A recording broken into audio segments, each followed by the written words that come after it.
কখনোই কোনোভাবে জনাব তারেক রহমানের নেতৃত্বে যে দেশ, এই দেশে কেউ বেকার থাকবে না আশা করি, যেটা সালাম ভাই বলেছে।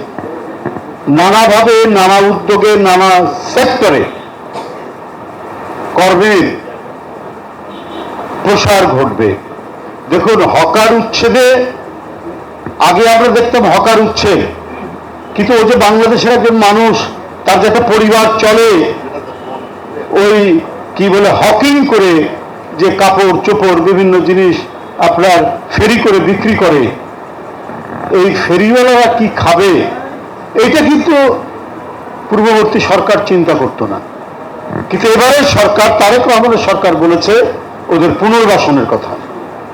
কোন সরকার প্রধান রাষ্ট্রনায়ক এই প্রথম বললেন যদি তাদেরকে সরানো হয় তাহলে তাদেরকে পুনর্বাসন করা হবে। কারণ সেও তো দেশের নাগরিক, সে বেকার থাকলে তার সন্তান খাবে কি, তার স্ত্রী পুত্র কন্যা খাবে কি? এটা দায়িত্ব কি ইয়ের নয়, সরকারের নয়, সরকারের দায়িত্ব। এই সরকারের দায়িত্ব বলেই তিনি অসহায় মানুষ, নিরন্ন মানুষ, দরিদ্র মানুষ, এমনও আছে স্বামী বউকে দেখে না, অথবা ছেলে বড় হয়েছে মাকে দেখে না। ঠিক এই সমস্ত হতভাগ্য পরিবারকে সরকারি সহায়তা দেওয়ার কারণে তিনি ফ্যামিলি কার্ড চালু করেছেন না মনে হয়? ফ্যামিলি কার্ড চালু করেছেন। এরা কারা পাবে? ওই পরিবারের যারা মহিলা, প্রথমে তারা পাবে,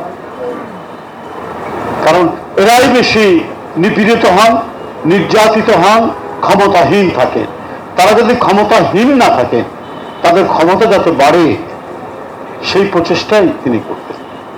শহীদ রাষ্ট্রপতি জিয়াউর রহমান সেদিন থেকেই, তার প্রথম দিন থেকেই এই জাতিকে নিয়ে স্বপ্ন দেখেছেন এবং সেই স্বপ্নকে বাস্তবায়ন করেছেন। বাগড়ম্বর কথা বলেননি, বড় বড় কথা বলেননি, যেটা পারবেন সেটাই বলেছেন। এবং টার্গেট হচ্ছে মানুষকে স্বেচ্ছাসেবের ভিত্তিতে নিজের পায়ে দাঁড় করানোর এক মহৎ উদ্যোগ। আপনারা দেখেছেন তিনি মাইলের পর মাইল খাল কেটেছেন, মাইলের পর মাইল হেঁটেছেন, দেখতে চেয়েছেন জনগণের দুর্দশা কেমন। এই খাল কেটে তিনি খাদ্য উৎপাদন বৃদ্ধি করেছেন। কিভাবে?